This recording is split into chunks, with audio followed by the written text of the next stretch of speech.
You know, we just keep climbing higher in life. Our portfolios keep going up and up and up, and you know, we start thinking, I can go higher. Just one or two more levels and I'll be... But as we, climb higher up the ladder and the tree, we face risks of falling. Another option would be guarantees.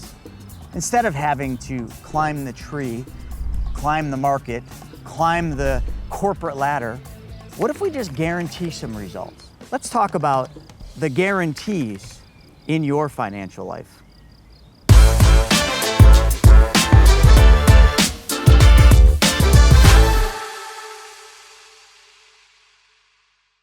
Welcome everybody to Wealth Webinar. I'm gonna get right into this. Today what we're gonna do is I'm gonna show you a better way, a much better way to save money, to earn a guaranteed return on your money. And you know, when you look back here, this is a little drawing I did a while ago. It says, you know, it's a bear and a bull. When you're thinking about the stock market, you know, there's the bears and the bulls. You all know that. The bulls, you know, are when the market's going up. The bears are when the market's going down. And the bears and the bulls right now are in a bit of a feud. I like to think that this is how they're communicating. The bull is saying, that one looks like an all-time high. Oh, and that one looks like an all-time high. Oh, and another all-time high. Oh, all-time high there too. And the bear is just kind of listening to the bull going, what the hell are you talking about? And that's really what all of you probably feel like when you look at your portfolios, when you look at your investments, your 401ks, your 403bs, your IRAs, you know, and your investments. You're probably, it's just ping-ponging like crazy. There is so much going on in the world, and there is so much fear, that is the key word, so much fear that it's hard to ignore. So let's just talk about fear. Fear is a terrible four-letter word because it's not even real. I mean, unless you're getting chased by a tiger, or back in the day it was a saber-toothed tiger, that fear is real and you better run, run, run. But other than that, most of the fear we feel today is just it's an illusion. It's something we create in our mind. It's something that stops us from doing things. It's something that makes us make bad decisions in many cases. And I'm seeing that at alarming levels right now. The level of fear, also referred to in the market sense as the VIX, is something that is worth watching right now, because it's going to show you that people right now are very uneasy about what's going on. They're uneasy about the war in Iran and the fact that we just can't get to a conclusion there. They're very uneasy when they hear about another tanker getting hit by an airship. They're very uneasy when they hear about unemployment numbers, or they see the jobs reports come out and they see that, you know, our dollars are basically losing buying power, which is called inflation. They're seeing inflation go up, but you don't need to look at the reports to see inflation going up. Go to the grocery store. Drive by the gas station right there. Look at the pump price. Like, all these things are definitive of what we fear, and what we fear is, do I have enough money to maintain this lifestyle? And I think that's a really important thing to address. Because what if you could have your cake and ice cream too? What if you could change just one thing?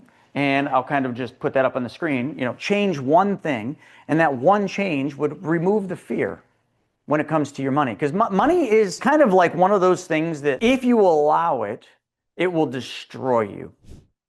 If you allow money to become a central point in your life, it will destroy you. I mean, more divorces happen because of money. I mean, that right there should tell the story. But the thing is a lot of that fear when it comes to your money is self-induced. It really is. And that's what we're going to address today. And I'm not going to just address it in a general standpoint. I'm actually going to show you my numbers. I'm going to show you real numbers. I'm going to show you literally the way you all need to be at least considering your future finances to be, I don't want to call them invested, but to be saved. Okay, because that's a better word, is saving. You'll never save your way to wealth. That's the first thing I want to bring about. You can't. No matter how much you save, you'll never save your way to wealth, because inflation and taxes and all the wealth killers will attack that money.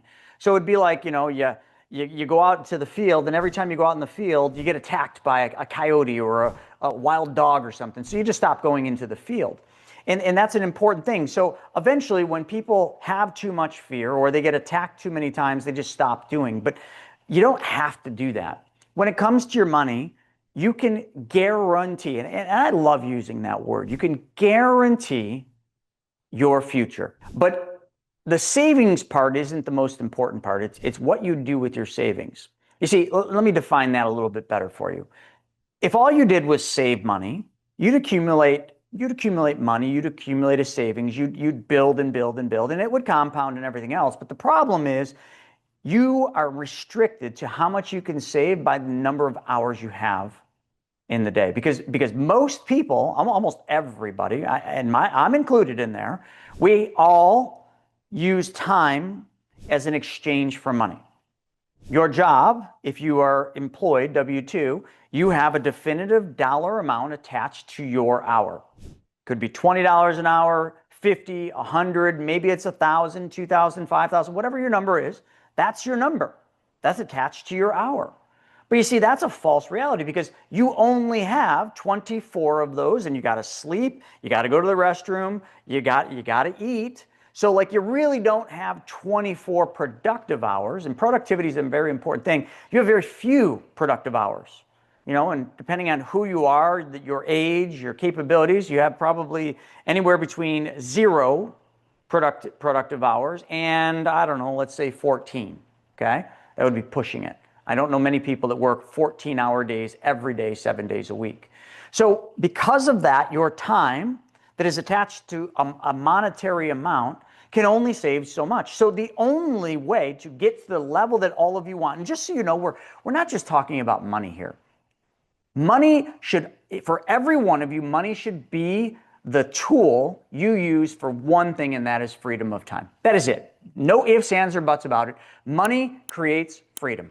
Got that? And some of you should write that down. Money creates freedom of time. That is the desired result. Now, with that freedom of time, the rest of your dreams come true, okay? Your bucket list, as they call that. But until you approach and get to that point, all the other things that kind of get you there are the things that we're going to focus on today. And one of those things is, how do you make your money work for you? You work for money your whole life, but at a certain point, for every one of you, this isn't just a couple of you, this isn't 50% of you, this isn't 90% of you, this is 100% of you watching and listening to this.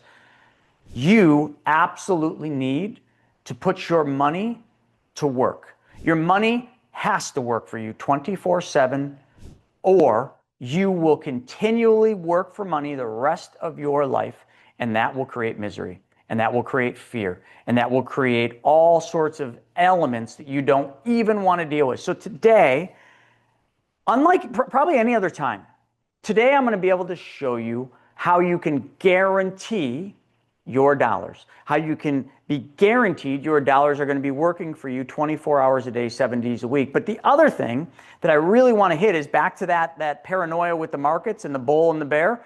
I don't want you to even have to worry about that anymore. I wonder if the markets are going to be up. Oh my gosh, Trump went live today. I wonder if the markets are going to go up or down. Oh my gosh, they hit another oil ship that was headed to Iran with an airship. What does that mean? Oh, Israel just attacked somebody else. And all of a sudden you become so distracted in your mind that you are not productive. Even if you're at work, you are not productive because you are focused on all the wrong things. So let's just eliminate all of them. And here's the thing. I haven't always known how to do this. I'll be honest. And most of my life, when I was a financial advisor, I invested dollars in the market. I rode the roller coaster. I was making. Then 2008, lost. How many of you lost money in 2008? Write 2008 in there. Make, lost. Now, here's the unique thing.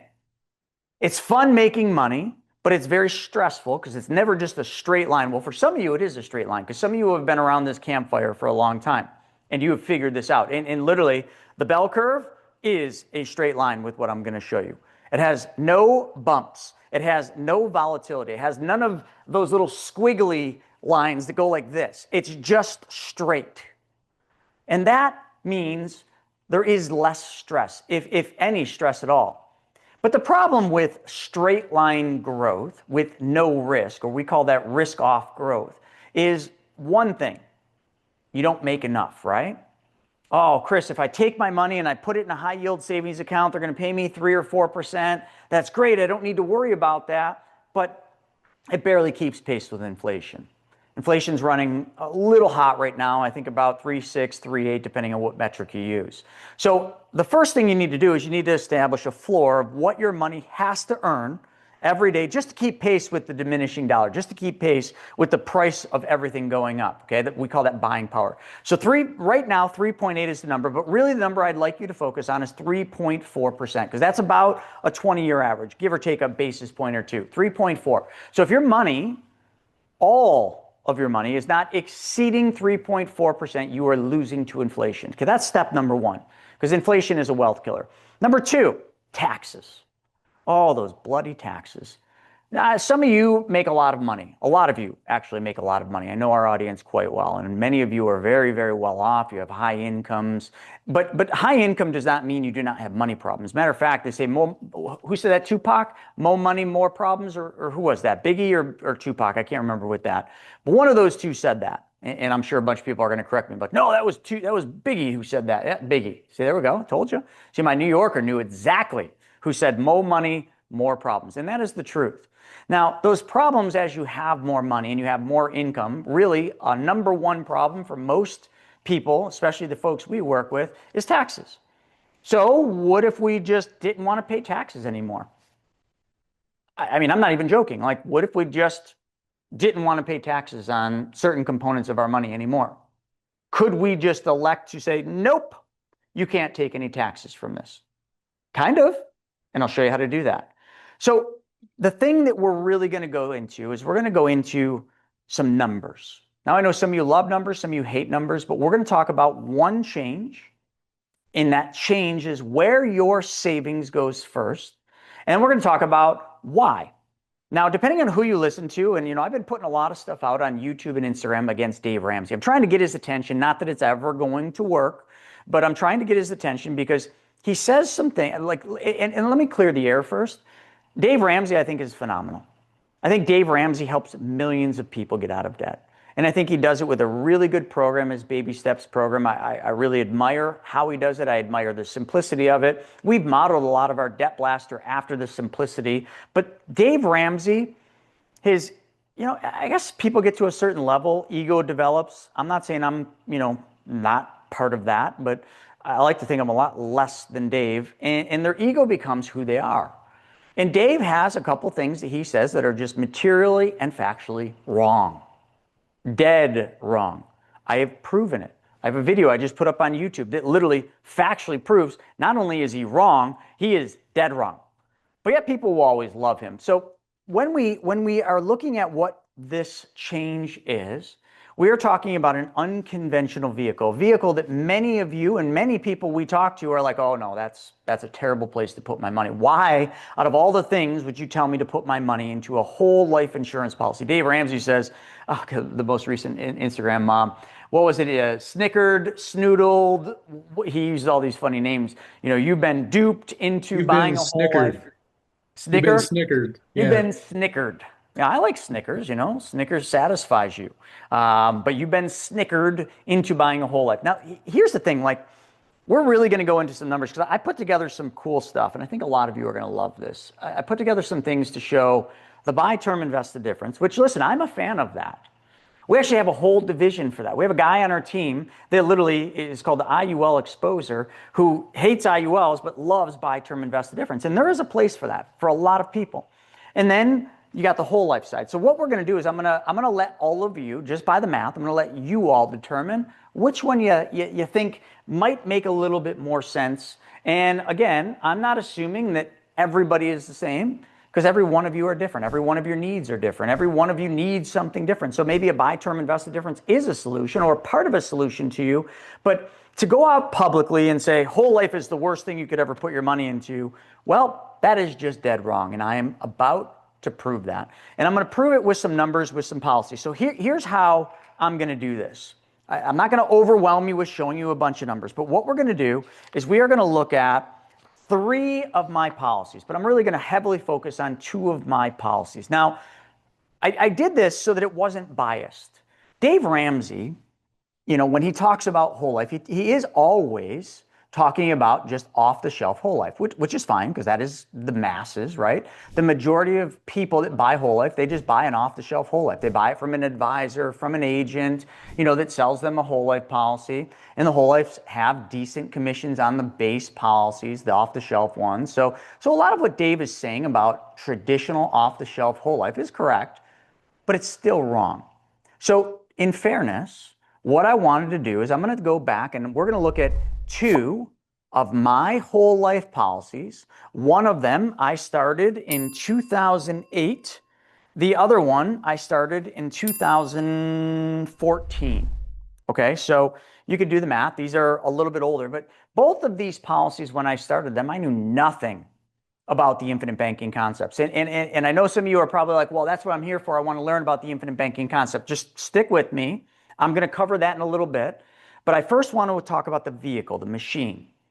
Because the infinite banking concept, although it's just the concept of taking back the banking functions in your life, that concept, by R. Nelson Nash's teachings, involves a product, a machine, which is a whole life insurance policy, but not an off-the-shelf whole life. It's a specially designed and engineered whole life insurance policy. But today, I figured that would not be fair to just go into the specially designed and engineered ones. I wanted to start with two off-the-shelf whole life insurance policies that I bought before I even knew what the infinite banking concept was. Is that fair? Before I get into that, how many of you have a whole life insurance policy that either was bought for you when you were a child by your grandparents? That used to be a really important thing. And you know what? That is still a really important thing, and it will come back in favor. So how many of you have a policy that your grandparents or your parents bought for you when you were a child? How many of you own a whole life insurance policy today that you bought? And how many of you have bought a whole life policy for one of your children? But the thing that I wanted to do is just show you base off-the-shelf whole life insurance policies. Because if Dave Ramsey's generalizing whole life, that's what he's talking about, is a base whole life. So I wanted to say, all right, well, is a whole life really a bad place to put your money? That's the only thing I really want to accomplish. And then from there, you all are just going to see the numbers and you all are going to make that decision. Fair enough? Are we good to kind of do it that way? I don't want to tell all of you that this is a solution for you. I want you to see the numbers and I want you to decide, yeah, that actually is an absolutely awesome place where I would want my money. So let's dive in. Now, the first one I want to do is I want to just call some things out here, and I'm going to do this policy here. Now, there's going to be three components, and I just want, in full transparency, I want to be careful because I don't want you seeing my policy numbers, but here's the first one, okay? This is an annual policy summary. This is one of my New York Life policies. It was a $200,000 here, so I'm going to put it up here. My death benefit when I took it out was $200,000. Just the other day, on that Dave Ramsey post, somebody said to me, and it was a trick question because they're Dave Ramsey people. They said, well, do I get the cash value and the death benefit? And I said, no, but you get increases in your death benefit because of your cash value. So Dave Ramsey loves to say, oh, that they keep your cash value. That's what he says. Like if you don't use the cash value, they just keep your cash value. In other words, if I started a whole life insurance policy in 2014, which is this first one, and I did it with a very reputable insurance company, New York Life, and we only use giant mutually owned life insurance companies, and New York Life is one of them, although we don't use them much because they don't really support the infinite banking concept. When I started this, it was $200,000. So if Dave is right that our cash value has nothing to do and we lose it all and our death benefit is only our base, then this is how much my death benefit would be today, right? If I started it with a $200,000 death benefit, and now, I don't know how many years have elapsed in this one, 12 years has gone by, it would be okay to assume that my death benefit should still be $200,000, right? Because this is just an off-the-shelf whole life like Dave Ramsey always talks about. But here's the reality. In December 1st, 2025, which is what this statement is, just so you know, in 2025, my death benefit was $242,672. So right there, point made. My death benefit in an off-the-shelf whole life is higher today. And the only reason it's higher is because my cash value is higher. So let's talk about the one fun thing, and that is cash value. because cash value is like money in the bank. It truly is. If you needed money tomorrow, you had this whole life or any whole life policy, and you needed money tomorrow, you could have that money in 36 hours in your bank account ready to go. No ifs, no ands, no credit checks, nothing in your account. They would ask you 4 questions. And 2 of those questions, one of them is it part of a divorce decree? Another one is where do you want it sent to? And another one is how much do you want? Pretty basic. I can't remember the 4th question, but it's along those lines. Basic, simple things. You answer those questions, you click a button. If it's over 100,000 for some of the carriers, you got to manually sign and complete a form. But so what? You get the money in 36 hours. So my cash value as of 2025, December 1st, was $74,518.33. That means nothing to every one of you just seeing a number, okay? So what we're going to do is we're going to go and I'm going to show you the relevance of this number versus where it was last year. And I'm going to show you how this policy is growing today. Fair enough? I just wanted to kind of stress this. Now, the premium is another important thing. Dave Ramsey says, oh, those expensive premiums. We are going to focus heavily. Pay attention. I know some of you are working, some of you are eating, driving. This is important. We're going to focus heavily on premium. Because Dave Ramsey and all the other gurus that all mock whole life insurance all say that the whole life insurance is expensive. So we're going to prove, is it expensive or not? Because cost is only an issue in the absence of value. So when you're looking at money on anything, all of you will fall under that category. The cost of something is only an issue if there is an absence of value, if there's a lack of value. If it has value to you, the cost is kind of an irrelevant factor as long as it fits your cash flow. So back when I started this thing in 2014, I wasn't where I'm at today financially. I wasn't doing terrible, but I wasn't doing great. So my premium on this policy was $570.21. I did this monthly. That was a stretch for me. So that's how much money my premium was. Okay. And most people look at a premium as an expense. And you know what? If you had term insurance, your term insurance premium 100% would be an expense. But when I do these, I have trained myself to think of my deposits, my premiums, as deposits, because that's truly what they are. And I'm going to prove that in a second, why you should never look at your premium as being an expense on a whole life insurance policy. It should be looked at as a deposit, because a deposit is something that you put away that you have access to in the future or immediately in that matter, right? Am I correct in saying that? An expense is something you pay for that is gone, like that money's gone forever, right? Does anyone view expense versus deposit any differently? Because I could be wrong in my analysis. Craig, that's how you view it, isn't it? Yeah, and I think Lois hit the nail on the head. She said, premium, is it an expense or not? The cost of something is only an issue without value. That's it. Nailed it. Nailed it. All right. I love that you guys are paying attention. So now what I'm going to do is I'm going to annualize this. So if we were to do that times 12 months, every year for 12 years, I have paid $6,842.52 in premium deposits. Okay. This is my annual amount. So now what we could do is we could sit there and we could make some generalized assumptions on whether this was good or not, because it's simple math. If I were to take the premium I paid, the $6,842.52 times the number of years I've had that, which is 12 years, that means that over 12 years, I have paid in $82,000, well, actually as of next year, okay, $82,110.24. This would be actually the 13th year, sorry. So next year, that's how much money I will have paid into the policy. So this year, well, actually, let's talk next year. How much cash value will I have next year? So this statement that I just gave you is as of December 1st, 2025. Today we are May. So I want to kind of just jump a little bit, and I wanted to show you one thing here before I move ahead. And I want to show you how did I do with this policy December 1st, 2025 compared to the prior year. That's the first number. Then we're going to come over here and we're going to refocus on the total amount I paid in, because cost is only an issue in the absence of value. So we're going to hit that. But let's talk about how I did. So first things first, I want to read this. This is right off my statement. You can all see this. It says, during the past year, your base plan guaranteed cash value increased $6,888. So, okay, let's just decompress that.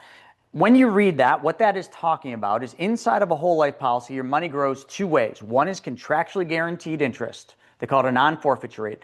You're guaranteed to earn an interest rate. That interest rate is guaranteed to never change as long as you live. You will always earn at least that.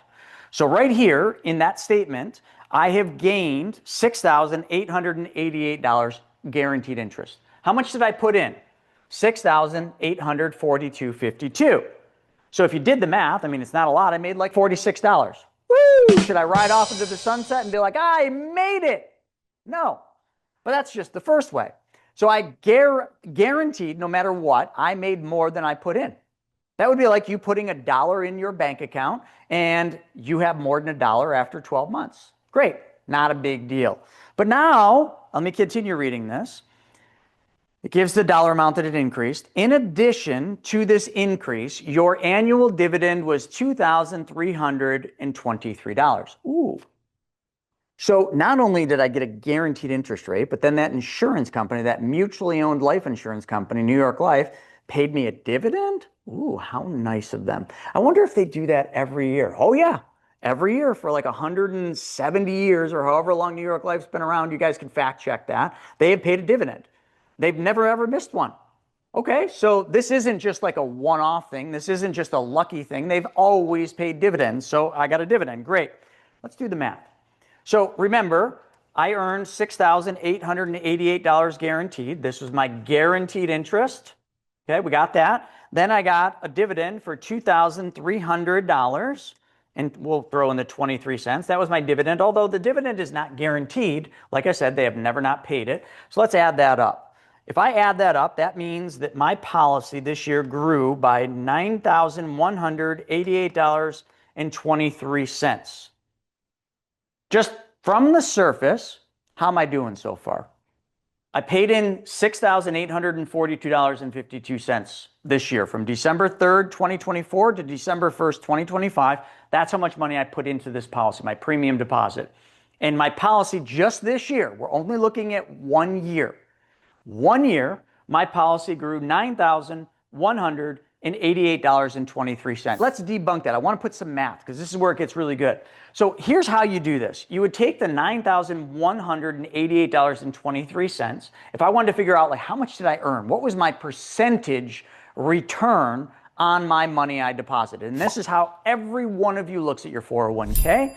This is how you look at your brokerage account. This is how you look at your IRAs. This is how you look at your crypto account. Every time you look at it, you're saying, okay, I put in X and I made Y this year. Every one of you are exactly the same. So let's look at this the same as you look at your investments. Even though this is not an investment, this is guaranteed. So to do that, we would first have to take the total, because remember, this is our total gain, $9,188, but it is not our net gain, because whole life insurance isn't free, right? Of course not. Dave Ramsey says it's so expensive that they snicker you out of your money. Great. Okay, so there's costs. What am I paying for? Well, I got to pay for this $242,672 death benefit. That has a cost. We call that a cost of insurance. That Chris Naugle guy that wrote that policy, or Craig Yenny guy that wrote that policy, well, he gets a commission, and those commissions, says Dave, are huge. Okay? Oh, and then those stupid, greedy insurance companies, they charge you a policy service fee just to mail these stupid statements and do all the stuff. The service fee, it's $50 a year. So there are fees. So we got to net out those fees. So you do that by taking the gross minus the total amount we put in, because that would get us the net gain. Okay, so by doing that, subtracting the 6,842, we arrive at a net. So we'll just call that a triple net gain of $2,345.71. Now, some of you are looking at that being like, oh man, that ain't all that great. Man, I loved it when you said we made 9,000, but now we only made 2,345. Yeah, that's phenomenal, because now let me give you the return. You take this $2,345.71. You divide that into the amount of money I put in, which was the $6,842. And if you do that, what you will find is you get a 34.2% cash on cash return. So Lois asked, what is the ROI, the return of investment? So that year, that is my return of investment, 34.2% that year, but it is not my cumulative return on investment. But you know what? I did that for you. And this is where we're going to have some fun, okay? This is where we're really going to have some fun. Is there any questions, Craig, on what I just said? So Anna said, why wouldn't you divide 2,345 into 8210? I'm going to get to that because I'm showing you there's different types of returns. So Anna, the reason I didn't do that is that's what's called a cumulative return, which is what I'm doing next. Okay, we're going to do the cumulative return next, but you wouldn't do the cumulative return by dividing that year's gain into the total amount paid. That would give you the internal rate of return. But let's just do that for all intents and purposes because that's a legitimate question. It's not the way you should do the math. But let's just look at it. 2,345 divided into the, the 82,110.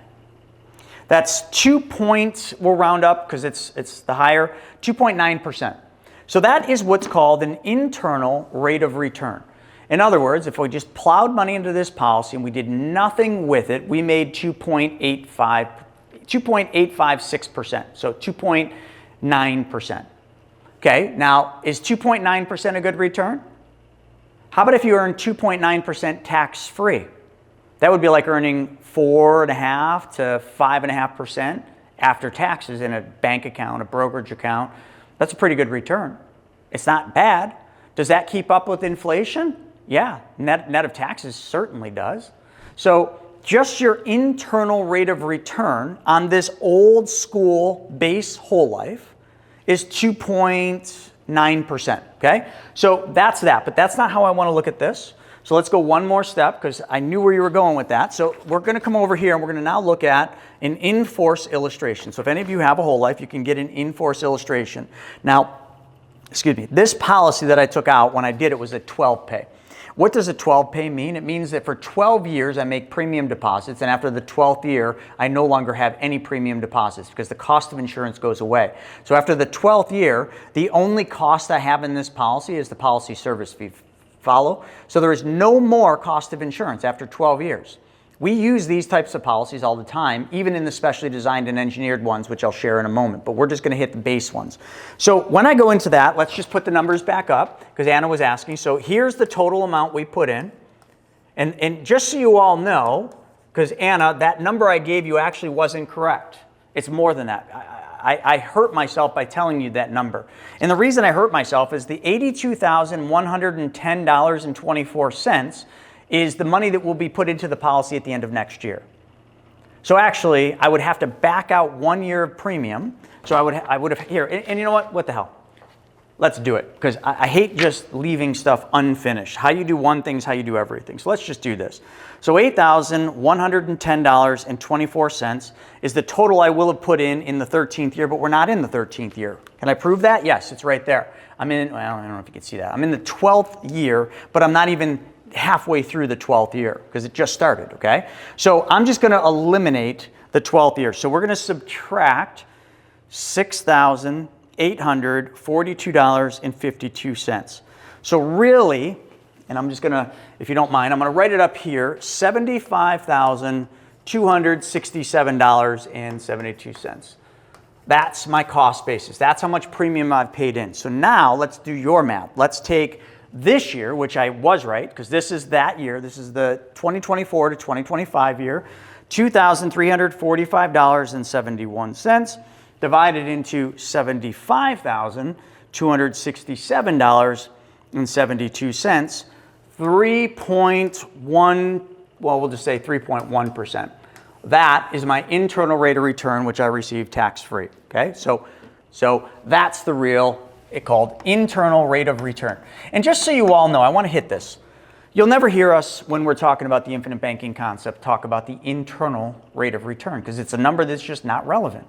It would be relevant in the case of how we're looking at this. Like if I put money into a whole life, I never used the money for the infinite banking concept, I just used it as a store of wealth. This is the number you'd look at, an IRR, because that's what you earned every year cumulatively on the money because you never took the money out. But the thing that we've got to really factor, now that Anna got me started on this, I love it. So 3.1%, okay? 3.1%. I made 3.1% tax-free on my cash value over 12 years, actually 11 years, sorry. Yeah, over 11 years on my money.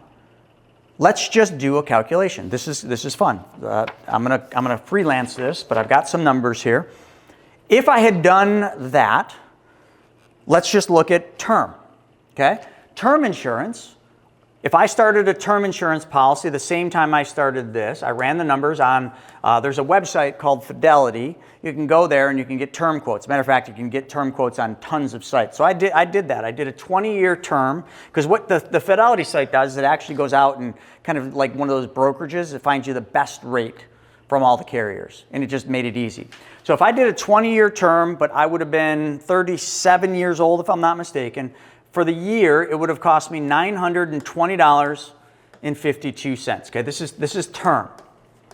This is where we're getting back to, is whole life expensive or is it not? Cost is only an issue in the absence of value. You guys are going to answer, not me. I'm just giving you the math. And if you have questions like Anna, please throw them out. I want to address them. I will be transparent and address every one of your questions if you think somehow the math I'm doing should be done differently. Fair enough? Is that okay by all of you?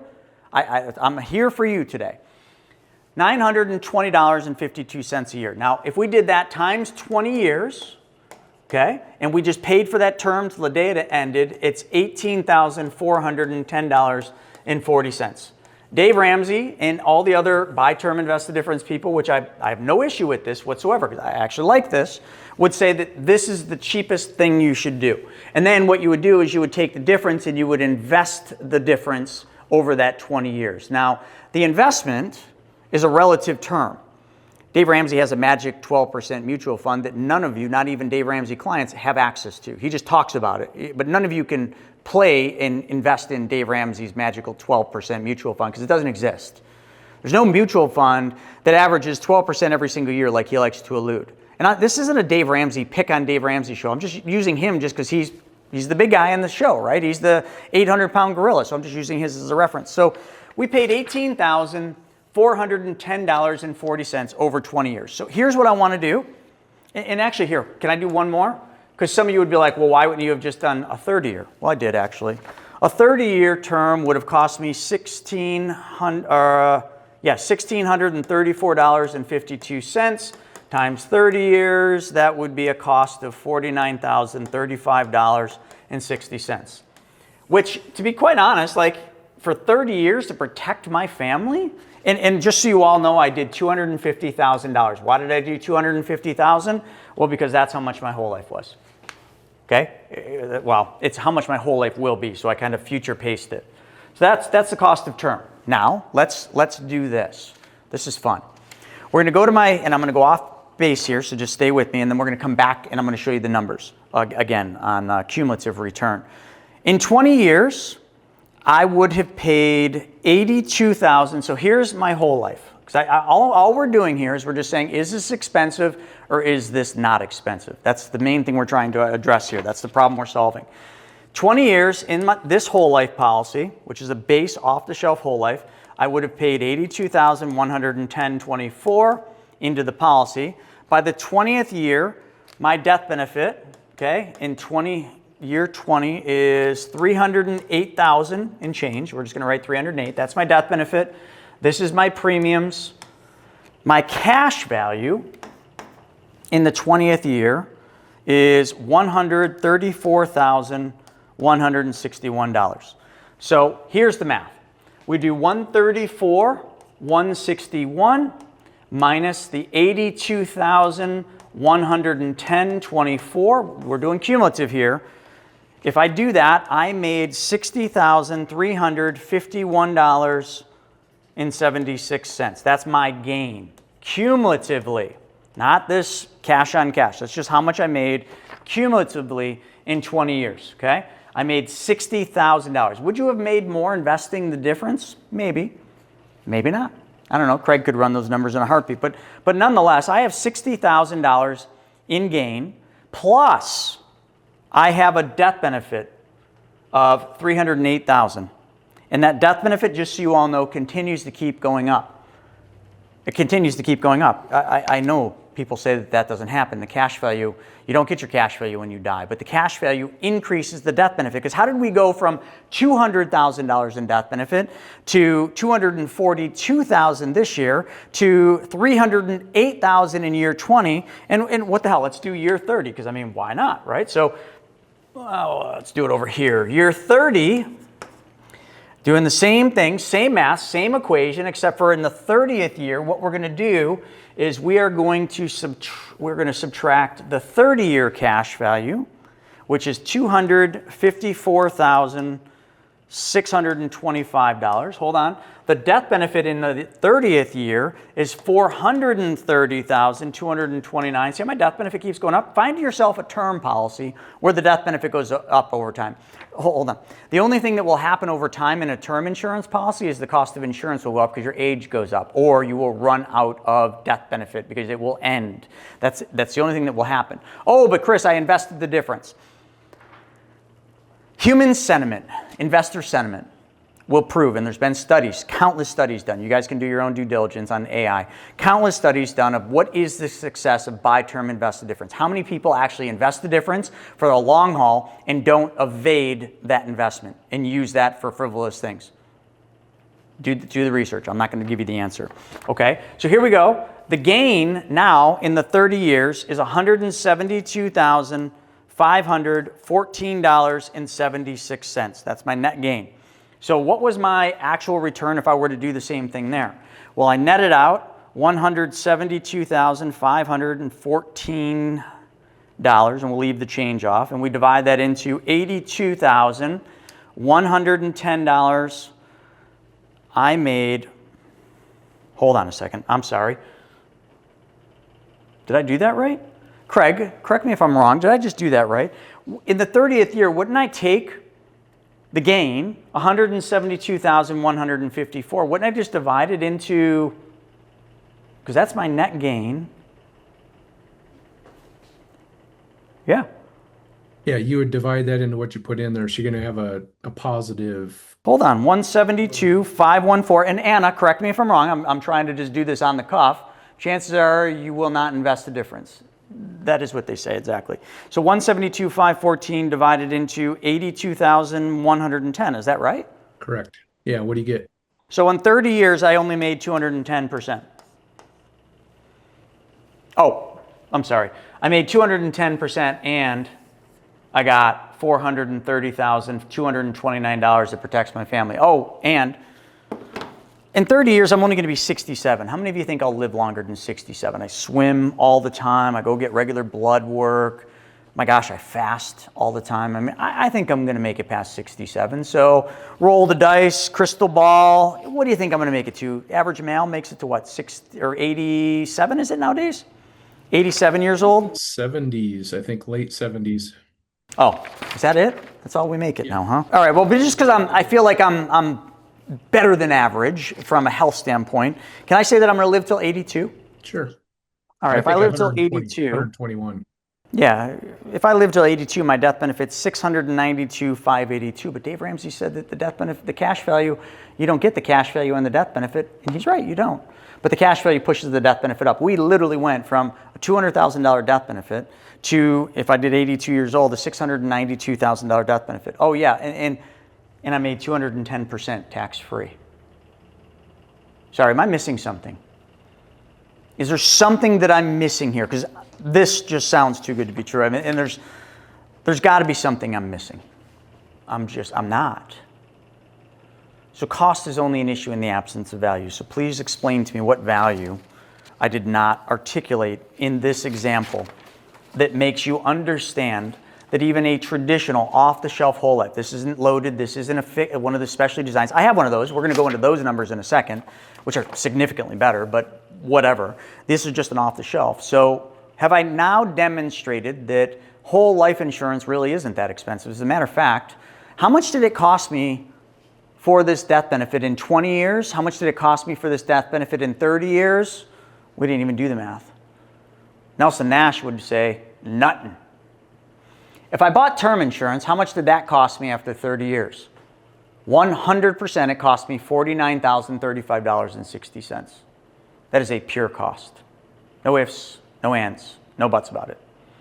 And dollar for dollar, things the same. Remember, the premium on this, I do want to preface this, and I do want to make sure you all understand, the premium that I paid into this was $570.21, which is significantly more per month than what the term insurance would have cost, because the monthly amount of the term was, I didn't do it monthly, I don't know, 40 or 70 bucks, or 130 some bucks for the 30 year. So that's a lot cheaper. A lot cheaper. But cheap doesn't mean anything. Value does. Every day of the week, and this isn't just me saying this, but every day of the week, I will take a 210% return on my money for a guaranteed death benefit that never ends for the rest of my life, so that no matter when I die, which I don't know when that's going to be, I'm betting on the longer scale, whenever I die, my family's getting a death benefit. If you take the gamble with the term insurance, when you die, you are almost guaranteed to not have a death benefit. I want to be very clear about that. Google it, AI it. The percentage of all term insurance that is paid out worldwide is less than 2%. You are guaranteed to not have a legacy for your family, unless you are one of the micro few percent, whatever that number is, that actually invest the difference, never touch any of the invested dollars, never use it for your retirement. It is just a legacy for your family. Then I think we've got something to talk about. But that legacy for your family, guess what that probably will create? A massive taxable event for your family members, for your kids and your grandkids. They will receive that invested difference, and it will be passed on to them after taxes. Fact. Another fact, whole life insurance, the death benefit is passed on tax-free. Just like if the term insurance, if you died within 30 years or 20 years, that death benefit is tax-free. So now we are looking at a triple tax advantage, a triple tax efficiency with the whole life. Tax deferred growth, okay? Never pay tax on the growth, it's deferred, which is kind of a fake word, because in 401k land, deferred growth, in my opinion, is kind of a secret killer later, because then you end up paying more in taxes later than you would have paying it today, because taxes are going to go up. So you don't have to worry about that, because it is tax-free internal buildup of cash value. So no matter how much cash value I build, 30th year, I only gave you the net gain, but in the 30th year, I had a cash value of I actually did give you that, 254,000. So I had all that money available, tax-free. If I took it all out, which I would never, ever, ever in my practice, in how I live my life and how I do this, I use the infinite banking concept. I would never, ever, ever leave money in cash value inside the policy. You see, whatever the cash value is at any of the periods of time, 254,000, what would that do for me? I would invest it. I would buy treasury bonds. Maybe I'd buy XRP, given the times right now. I'd invest in something I know, like, and understand. And whatever I make on that investment does not interfere with this return. Here's the other thing too. I made 210%. If every year inside this policy, I had taken a loan against the cash value and used that, and I was an honest banker and I repaid, let's just say, just the interest on the loan to the insurance company. Do you think, and I want to be clear, do you think I care about the insurance company charging me? New York Life on my policy charges me, if I'm not mistaken, it's like 5.85%. That's the interest rate. If I made 210%, do I care if I had to pay 5.85% to use my money? No, it doesn't even blip the radar. It doesn't even phase it. It doesn't even show up in the Richter scale. I just don't care. So if I took all of the money every single year, invested it somewhere else, made a return or lost the return, doesn't make a difference, and I paid the interest to the insurance company out of the gains that I made from the insurance company, would my return change? Nope. It'd be exactly the same, whether I use the money or not. So why would I ever not use the money? There's just some simple rules. If I were to use the money, the rule I follow, and you can develop your own set of rules or use mine, the rule I follow is if my cost of capital is 5.85. Rule number one, if I take a loan from my policy, I have to have somewhere for that money to go where it will earn a return greater than 5.85% or greater than the cost of using my capital. There is always a cost. for using your capital. Make no two ways about it. If you have money in a bank account, let's just go to the bare bone basics. You have money in a bank account. Your bank account pays you 2%. What is your cost of capital for using your money in your bank account? 2%. If you use that money to buy something from your bank account, it cost you 2%. Oh, no, it didn't. It didn't cost me anything. Yes, it did. You gave up the opportunity to earn 2% in that bank account. But most of you know how to make more than 2%. And I'm going to show you ways you can make way more than 2% guaranteed. And it's not whole life. But let's keep going with this. Do I have any questions we want to hit? I love this. Lois is awesome. Rule number one. Okay, and here, Lois, let me fix that. Rule number one. If you take money from your policy, it has to earn a greater return than your cost of capital or the loan interest rate. If my cost of capital is 5.85 for this New York Life policy, I have to make more than 5.85%. So the rate is insignificant in the equation for the rule. It's just you have to earn more than your cost of capital. So how would I do that? Well, if I had a credit card and paid the credit card off, does my credit card cost me more than 5.85? Yep. If I had a car loan, does my car loan cost more than 5.85 by today's rates? Yep. And you're all going to see the version 2 of Caleb's podcast where we got in a big debate over whether or not taking loans from the policy to buy cars is a wise thing. I think you're going to see that it very much is. But are car loans more than 5.85? Most of them are today. So is that a good use to pay off your car with a loan from the policy? Yep. Okay. What else? If I invest money, okay, well, can your investment earn more than 5.85? I hope so, and that's the right answer. So even hope is okay as long as you know, like, and understand what you're investing in. You follow what I'm saying? If your mortgage, so today, mortgages are more than 5.85. So if I had a mortgage for $100,000, that was my balance, and I was paying 6%, and I could borrow from my policy at 5.85, would it make sense to pay off my mortgage? Yep, all day long, because I pay more. My money is working at a higher velocity. I beat that one to death, but did that make sense? Okay, I want to do a real quick speed round. There is another policy that I have that I want to show you because it's just good to understand that that isn't some anomaly policy. Here's another whole life insurance policy. This one was started in 2008. Can you see that? It's probably hard to see. 2008, June 1st, 2008. Now let me give you the specs on this policy. Nothing special, a little bit more death benefit, because I wanted to protect my family. I started this policy in 2008 during the Great Recession. So, death was, I don't know, it was just more top of mind during the height of the Great Recession. So, I don't know, I just did 250 grand. My premium for this one, and this is a 20-year payment period. My premium for 20 years is $389.06, okay? So if we did that times 12, that is $4,668.72 a year. Okay. Let's see. My death benefit started at $250. Who wants to guess how much my death benefit is in 2026, June of 26? Can I hold that question and I'll show it to you? I wish the camera would actually allow me to show you. It doesn't matter which one we look at. The light's just not there. This is the death benefit. So to answer that, let me just do it from this in-force illustration here, okay? In year 7 of this policy, age 49, my age in about a month from now, $264. So $727,000, that's my death benefit, okay? My cash value is $117,000. Screw it, I'm just gonna do it this way. $117,136 is my cash value.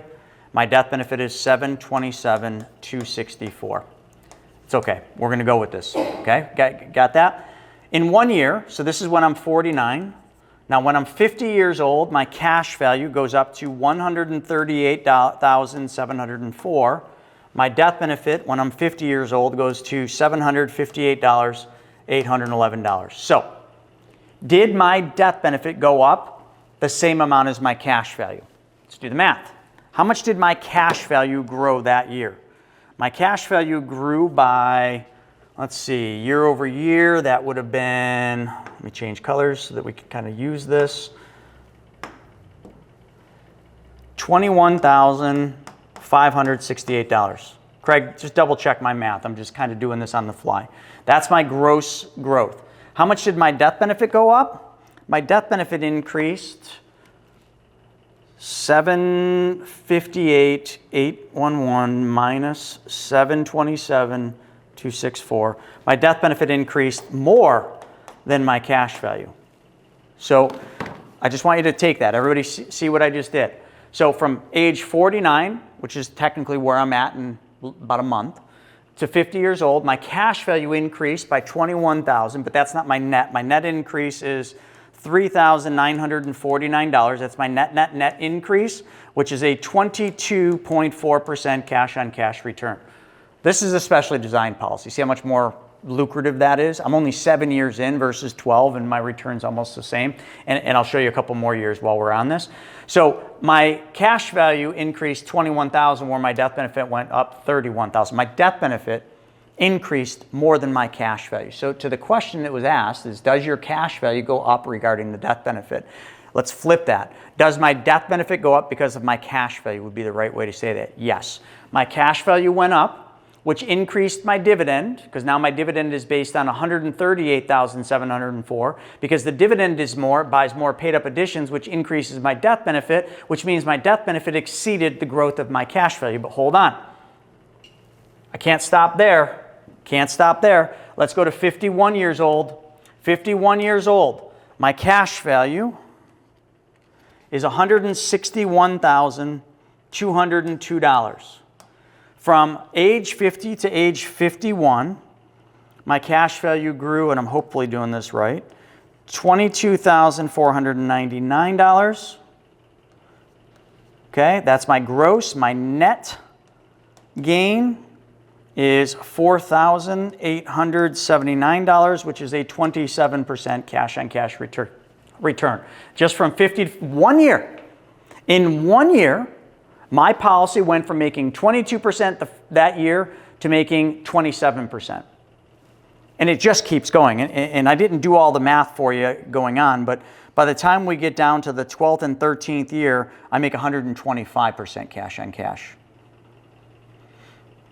So we tracking? But hold on, let's do the death benefit at age 51. At age 51, my death benefit now is $789,951. The next year, $820,000. The next year, $825,000. The next year, where am I at? Or sorry, not $825,000, $835,000. The next year, $841,000. You track what I'm saying? My cash value, 51, 52, 53.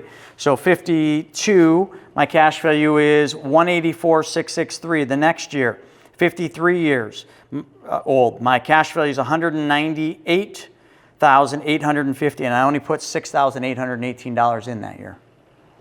Are we tracking? Yeah, one thing I think that would be helpful for the audience, because they're thinking like, where's the cash value? Because we're trained by Dave Ramsey saying, hey, you lose the cash value. I assume this policy endowed at age 100. This policy, no, 121. 121. So if I live to 121, the death benefit's $3,266,868.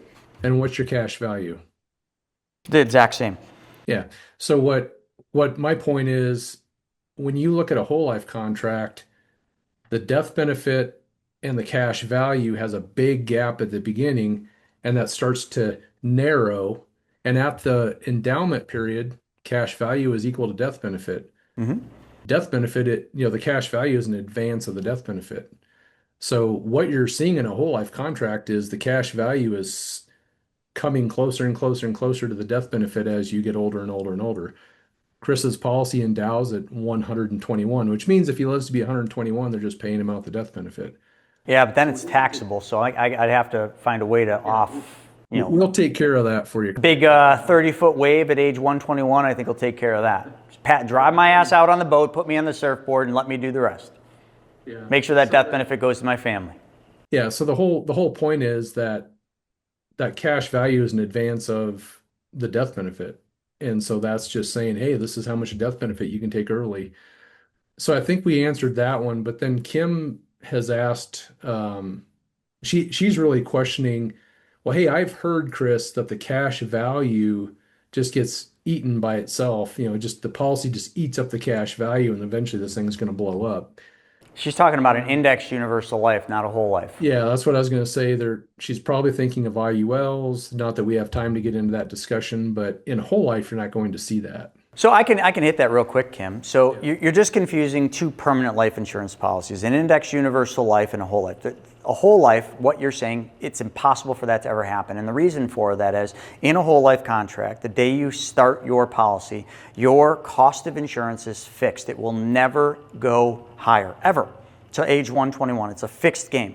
In an indexed universal life, it's much like term insurance. Every year that you get older, your cost goes up. Now, in an indexed universal life, in all fairness, the cost might be less than the whole life when you start the policy, but over time they are designed to, I'm not going to say eat themselves because that's me being unfair, but they are designed to have that cost get more and more over time. So they know, just it's an actuarial table. It's very quite simple. They know when you're going to die. I know that's morbid, but they do. They know when you're going to die.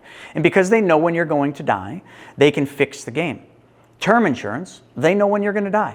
So they know when the maximum age should be for you to be able to buy a 20-year term or a 30-year term. If anyone ever asked the question to Dave Ramsey, ask, hey, why can't I buy a 30-year term policy when I'm 70 years old? You ran out of time.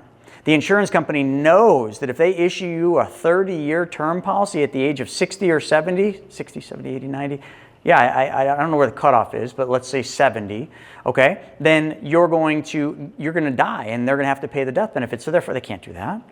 They know when you're going to die. By large groups of numbers, they have the actuarial data since, I don't know, almost the beginning of recorded time, and they can tell you when you're going to die. So therefore they can fix the game.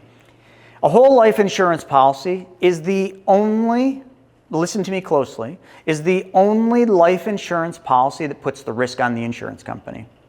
An indexed universal life, a term insurance policy puts the risk on you because it's a fixed game. So Kim, what you're saying is in an indexed universal life, as that cost goes up on that cost of insurance, it eats away at the cash value. You might not see that because then they show you this hypothetical, fake, false, bullshit return, excuse my language for anyone that has their kids around them, return that never will materialize because it's impossible to have a static return in a market-based participating rate. It just can't happen. It's physically impossible. Oh, but the average over a period of time. No. You don't understand. It has nothing to do with the average, like they try to sell you. They are so improperly sold. That's why they have problems. So, Kim, with a whole life, what you're saying, there's no physical, mathematical, or possible way for the cash value or the cost to eat the cash value, ever. Just can't happen. What other ones do we have? Question, what cost goes up annually in an IUL? The cost of insurance. So, actually, Sadie, in an indexed universal life policy, if you read the contract, or you should probably have your attorney read it because it's impossible to understand, they have the ability to change all the costs. They can change your cap rates, which they have and they do. They can change your cost of insurance, which they will, and that's part of their equation. They can change your policy service fee for sure. I don't know in a whole life policy if they can change the policy service fee because I've been doing this 23 years and they've never changed it. So I would have to assume they can't. But maybe somewhere in the whole life contract, which is very small, any of you that have a whole life policy, your contract is very small. Once you take the illustration out, like your contract, the language, not much there. How do I change my beneficiary? How do I change my owner? How do I change the premium mode? Blah, blah, blah. Here's the actuarial tables. Here's the guaranteed cash value growth. Blah, blah, blah. It's all just boring. There's no moving parts in a whole life. In an IUL, everything's moving, everything's adjustable, and everything can be changed. And it has been changed. So it's one thing to say that they can change things. It's another thing when they actually do change things. And right there, Sadie nailed it. Insurance in an IUL is annual renewable term. Exactly. Your cost structure in any universal life, not just picking on IULs, is an annual renewable term. It goes up every single year. Thank you for calling that out. Unless you don't pay back your loans. So Kat said, unless you don't pay back your loans. So if you paid the interest on those loans, the interest would never eat your cash value. Now, if you were not an honest banker, which just so you know, out of the 1,400 videos I've done on YouTube, out of all the webinars I've done for the last 7 years, I have never, ever taught anything other than being an honest banker, recycling and recapturing, taking loans out, having those loans be used for something, recycling and recapturing the money as a loan repayment back to your policy. That's all we teach. Now, I know we didn't get into that today, but I was just trying to go into the guarantees here and show you these different things. Ron said, let's see, I want to make sure I'm getting these questions because I got a couple more things I got to make sure we get through. Can you help me understand, how do you have cash value in your policy if you're using the cash value for infinite banking? Holy cow, Ron, that is the best question of the day. Wow, love it. I am so excited to answer this question. And a matter of fact, Ron, I'm going to get fancy on you here, buddy. I am going to go over and I'm going to pull up one of these fancy-dancy little diagram charts because it just makes it more fun and makes me kind of be able to explain the infinite banking concept, which I didn't think I was going to get to. Just bear with me here 2 seconds. And folks, you can see none of this is planned. I'm just going with it. I'm literally just having fun with all of you. Nothing actually is what I planned except for maybe the first 5 minutes. Okay, let's do this. Ron said, and I want to reread his question. Can you help me understand, how do you have cash value in your policy if you're using the cash value for infinite banking? Do you still have cash value? So, Ron, what we're going to do is we're going to come over here and we're going to use the in-force illustration for my New York Life policy, because I'm not going to fix the game and use one of those specially designed and engineered whole life policies, but that is the only ones we designed. So we're just going to use this. So, Ron, let's just go back to year 12. This year, end of this year, I have my cash value in the policy is $85,352. Now let's just play a game. Let's just say over here, I have a car loan for $50,000 and I have a credit card that I owe $20,000 on. Let's just use those two things. Fair enough? So Ron, this car loan, let's just say I'm paying 7% and on $50,000, I don't know, let's call it $1,000. I'm just trying to, just trying to make this easy. My car loan is costing me $1,000 a month. It is $50,000 owed at 7%. My credit card is 20%, $20,000, and that is also $1,000 that I'm paying, okay? So here's the equation. We're just going to use these two. So over here in my policy, I've got $85,000. My loan interest rate, Craig, could you, I know you're probably already doing this, but could you kind of model this out? Is that what you're doing? Yeah, I can run it real quick. I figured. Okay, 5.85% is my cost of capital. Okay, that's my loan interest, and this is simple interest, which is very important. So Ron, here's what we're going to do. We're going to take a loan from our policy for $50,000 to pay off the car, for $20,000 to pay off the credit card. Why are we going to pay the car and the credit card off? Because I'm paying more than what it will cost me to use my own capital. Rule number 1, make sure when you take a loan, you have a place for that money to go that exceeds your cost of capital. Fair enough? But remember, Ron, I want to point out one other thing. Actually, let me save that. I'll get to that in a second. Let's just come over here. So now what I'm going to do is that's $70,000. Ron, I'm going to take a loan for $70,000. 36 hours later, $70,000 shows up in my bank account. I write a check for $70,000. Well, actually, I write a check for 50 grand. I pay off the car. I write another check for 20 grand. I pay off the credit card. This is where a lot of people stop. This is not where the game stops, because if you did that, you are not being your own banker. You're not being an honest banker, at least there. This made sense all day long, because my interest that I was paying, let's do a blended interest rate here real quick. So we've got 7 plus 20 divided by 2. My average interest rate on this deal was 17%, because if I take 20 and 7, it's not exact, but I'm just keeping it simple. So I'm paying 17%, $2,000 a month. That's how much I was giving away. So every month, 2 grand was leaving my family forever, and I was losing 17% blended. But now I just took $70,000 from my policy. I paid off these. How much money's left in my policy? $85,352, which, Ron, probably doesn't make sense, right? You're like, wait, Chris. How can I start with $85,352? Take $70,000 out, pay the car off, pay the credit card off, and still have $85,352 in my policy? Well, Ron, the answer is actually quite simple, because the insurance company guaranteed me a death benefit in my 12th year at age 49 for $242,672. They have, because they have to have $242,672 in their general account that basically is earmarked for paying my death benefit that year. They have to. That is the law. or regulation or whatever you want to call that. So all the insurance company says is they say, well, hey, Chris, if you want to use 70,000 of your 242, have at it, buddy. We will lend you $70,000 of your $242,000 death benefit every day. We won't even ask any questions except for where do you want the money, how much do you want, yada, yada, yada. And I have $85,000 in my policy earning interest and dividends, which, let's do that math. How much did I earn, Ron? Well, let's just do the math. And now, to what Anna was saying, remember we went back and we did the internal rate of return. That's out the window for this, because now I'm using money on a yearly basis. This is a one-year transaction, so the only return I should be looking at this year is this year's return. So how much did I make? Well, 7.74%. Can I just say 7% for simple math? My $85,000 that year made 7%.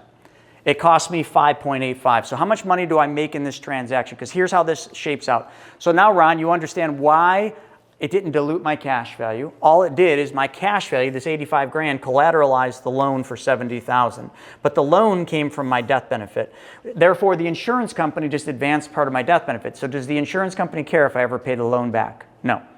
Should I pay the loan back? Well, if you like making money, yes. So here's where we go. We used to give $1,000 to the car loan and $1,000 to the credit card. So what we're now going to do is we're going to take that $2,000 we used to give to the car loan and to the credit card. We're going to change the name on the check. And Ron, your name goes on this check because this is your banking system. This is your policy. So you're going to do this. $2,000 every month comes into your bank account. We sweep that up into the policy. So now every month you have $2,000 more to use. You lose zero liquidity, where before you lost $2,000 a month. Now you just saved $2,000 a month. But another magical thing happened is if you did that every month, in 1 year you would have paid back $24,000 of the 70. So now the interest, or the, let's see, what am I doing here? So that would be 654, $46,000. So you got $46,000. The insurance company is charging 5.85%. That is $269.10 that they're charging me in interest that year. In the first year, they charged me 5.85 on 70,000 times 5.85. Whoa, 70,000 times 5.85. I'm rushing here. 4,000. I got my math wrong. 4,095, and this must be like 2006. But nonetheless, if I recapture the money I used to give away and I save it, I reduce the loan, which reduces the interest substantially year over year. Therefore, I make a bigger spread. I made money twice on this deal, Ron, because my money never stopped compounding. Chris, I've got the math. On your first year loan, your interest is $3,334. $3,334? Yep. Okay. And over the life, the loan's going to take you, it's going to take you 39 months to pay that loan back at $2,000 a month. Here, show your screen. I want to show everybody the vault. The reason Craig's able to get these exact numbers, he's not using a calculator like I was. He's got software called the Vault software. We created this, and this is actually designed for exactly what we're doing here. So go ahead, Craig. Yeah, so Chris, your original loan amount was $70,000 at 5.85%. So what I did is I put a $2,000 payment, and it said it's going to take 39 months. Well, here's your effective interest rate down here. That's what you're actually paying for the use of that money, 2.78%. That's pretty cheap money, man. Yeah, and you were making, what was that gain you said you had? 7%. It was a little more than 7. I just rounded down. Yeah. So your cost of money was a lot cheaper than that 5.85 that you were paying initially. The other thing, in almost every example I've given all of you today, I've just used base whole life, like my regular off-the-shelf whole life policies, which are not nearly as efficient. I should have done all the numbers from my specially designed one right here from One America, but I didn't because I just wanted to be fair. I wanted to show you the worst case scenario. So in a specially designed whole life, your return would have been far, far, far more than 7%. But I'm just giving you the benefit of the doubt and just saying what Dave Ramsey says, normal off-the-shelf whole life. By looking at this, how many times did I make money? I made a spread over here, did I not? So Craig, what was my effective yield for that loan? 2.64? Was 2.78. 2.78. Can you do 5.85, or how would I do this? 2.78. Yeah, 7 minus 2.78. What was my spread I made in this year on the policy? 4.22. I made a spread of 4.22% in this transaction. How do banks make money? They make a spread, do they not? They make an arbitrage. They pay you an interest rate on your money that sits in the bank, but it doesn't sit in the bank. The bank makes it go to work for them and lends it out at a higher interest rate, making a spread. You did the same thing here. Ron, I'm going to keep picking on you because this was for you. You made a spread of 4.22%, but is that all that you made? No. You also recaptured 17% you used to give away. So effectively, really, you made 17% on the recaptured money because you used to pay that, so you're now paying it to yourself, plus you made a spread of 4.22. So effectively, you made 17 plus 4.22%. Oh, and by the way, you have a death benefit, but this is the expensive way, says Dave Ramsey.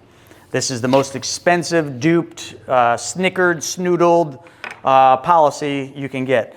The reason I wanted to do this, and I'm glad that for the questions, is I wanted you to all make the assumption.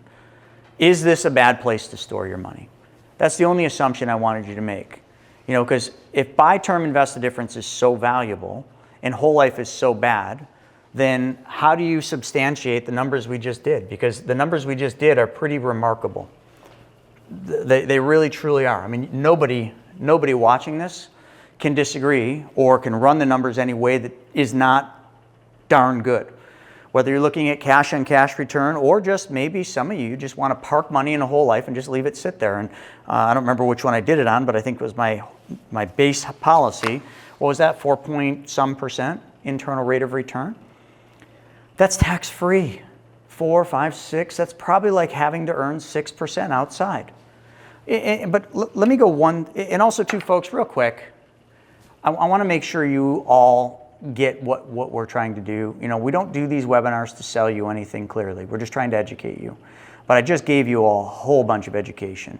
Craig has a whole bunch of stuff ready for the vault, which we could kind of maybe do, maybe not. But I want you to all know if you want to jump on a call with our team and you want us to run some specially designed and engineered policies and see what they look like based on your numbers. Whatever amount you'd want to put in, whatever amount you want to save, whatever amount you want to put in as excess dump in, we'll run your numbers. We'll show you how it solves your problem. You might be like, well, hey, I got a car loan. You had mentioned that car loan example and a credit card. Well, can I see what that would look like with my policy, my numbers? Get on a call with us. The phone number is 866-329-BYOB. If somebody can put that right in the chat, that would be great.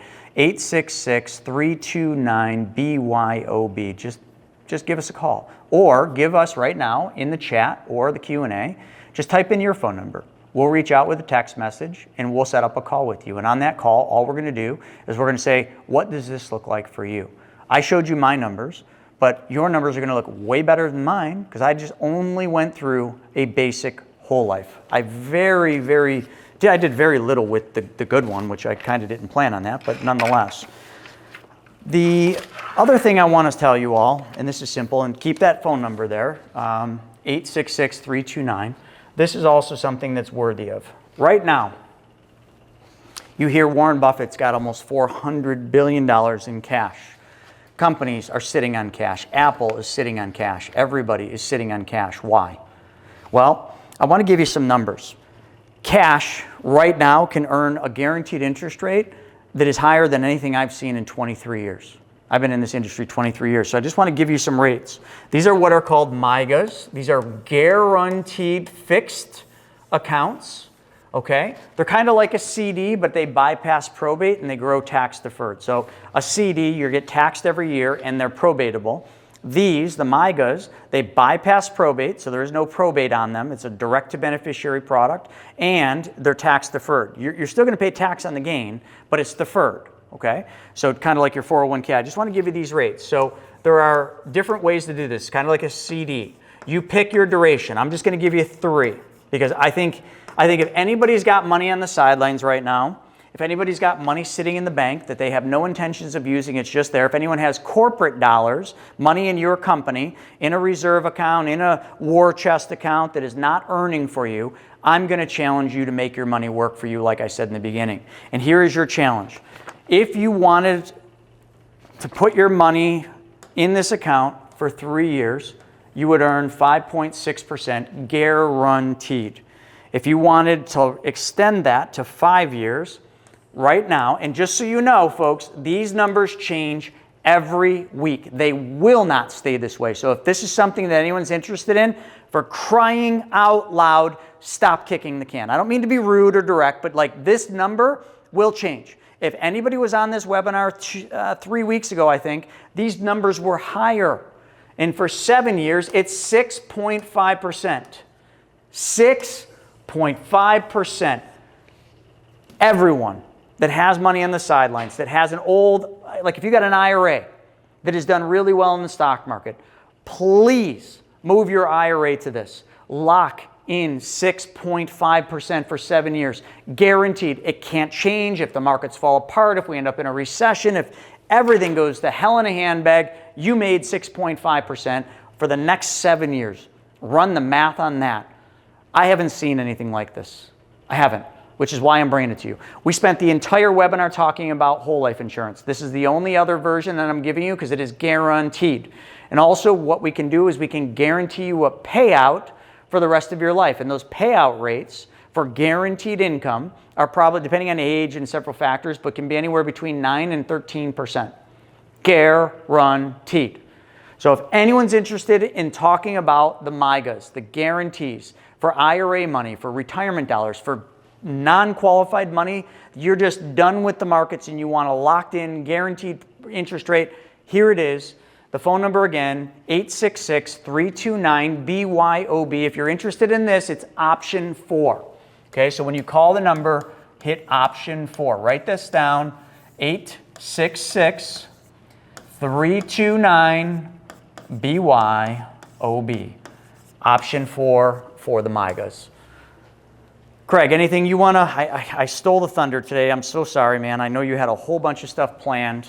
What does MYGA mean? It means multi-year guaranteed annuity. And Mark Perry also has a good question. He's asking, for a MYGA, do you recommend a mutual company, or could it be a stock company? Could it be anything with just a... Yeah, it doesn't matter. The only important thing for MYGAs is you want an A-rated company.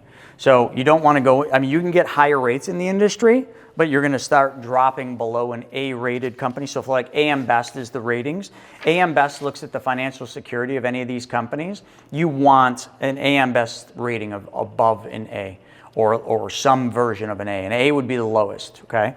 So these companies, most of these, I'm not going to say these are all mutually owned, but a bunch of them are. The one that I just quoted is mutually owned. They're not publicly traded. That one's mutually owned. That's a mutual. That's publicly traded. So it's kind of a mixed bag between publicly traded and mutuals. We try to stick with the mutuals. But again, I wouldn't be so concerned about mutually owned versus publicly traded in them. Yeah, it looks like Eva is asking, what's the minimum for the MYGA? I think 25,000. Actually, I think they might even go down. Is Brian on, or Tess? What is the minimum that you've seen on the different carriers? These rates would be, I think these are 100,000 or more. But if you go below 100,000 with this company, it's just a slight drop. So it might be like, instead of 6.5, it might be like 6 or 6.2 or something like that. I see Brian on the panel. I don't know if he's tuned in, but I don't know if he's got the answer. They might know, because that's who you'd be talking to, is Tess or Brian. They're our annuity specialists. So they would have all the rates and everything else. But I think like 10 or 25 grand is the minimum for a MYGA.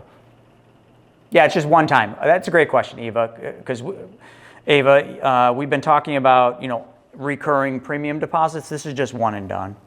Matter of fact, actually, these ones you can only put money in once. You can't, next year if you're like, oh, this is great, can I put more in? No, it's just a one shot. I kind of think of it almost like a CD. It's just pile your money in there and sit back for 3-5 years and let it cook. So it literally is the equivalent of a CD for insurance companies. That's all it is. They can just pay a higher rate than CDs because they're not banks, right? The way that they make the money on these is they make a spread, where banks do it a little bit differently. So Kat had asked if you can use a solo 401k. I'm guessing that's for the question on the MYGA. Yeah, like could you move your solo 401k into this? Yeah, 100%. Whatever monies you have, 401k, 457, 403b, solo K, self-directed IRA, anything, brokerage account, money in the bank, CD, all of them can move to this. And if it's a retirement account, it's just a qualified rollover. There's no tax implications at all. It's all within the IRS rollover rules, transfer rollover rules. Can you take money out during the term? Yes. Just not all of it. And if you do, you just give up interest. It's just kind of like a CD. If you take the money out early, you run the risk of giving back interest. Or not earning interest is a better way to say it. Yep, Mark said a Roth IRA would be great for this. Listen, everything is great for this. I don't mean to say that. I'm not trying to say this is the greatest thing since sliced bread, but 6.5% locked in for 7 years. If anyone has retirement dollars and you're not retiring within 7 years, for crying out loud, why would you do anything less than 7 years? Like you'd literally you might as well just grab a butcher knife, put your hand on the table, and pick how many you want to cut off. Do you want to do 3? Great, cut the rest of them off. That's what you're doing. I'm just going to tell you this. It is not going to get better than this. It will not. It will very quickly get worse. Every week when we do this, when we give you the rates, they will probably be less. I can't guarantee what they'll be, but they'll definitely not be higher. So the time is now. Craig, I am so sorry that we didn't get into the vaults, into the gains projector, but you know what? I guess we can hit that next week. So folks, he started showing you the vault, but we've got functionality in there. Crypto's been a hot topic. My wife is super into crypto and more specifically XRP. This isn't about that. I'm not an expert in this, but XRP is unique. And if any of you are looking to learn stuff right now, I would recommend looking into XRP and look into the Clarity Act and the Genius Act, which is already regulation. So look at the Genius Act, read about that. It's a very simple read. Have AI do it all. You don't have to do any of it. Then have AI give you a summary of the Clarity Act. Then have AI give you a summary of the use case for XRP if the government pushes forward with the Genius Act and the Clarity Act. I'm not going to say any more because that would be me giving you investment advice, but you can do your own due diligence and you can connect the dots very quickly. I'm not a crypto guy, never have been. But I am a use case guy, and I understand when something good smacks me in the face, like a wiffle ball bat. Notice I didn't say a Louisville Slugger, because, well, I probably wouldn't be here anymore, and my death benefit would be more important. So the wiffle ball bat sounds a little bit better, but they still hurt. Anyone ever got hit by a wiffle ball bat when you were a kid? Stings a little, doesn't it? But it wakes you up. So with that being said, folks, I really appreciate your time today. I thank you so very much for the time you spent with us on this wealth webinar.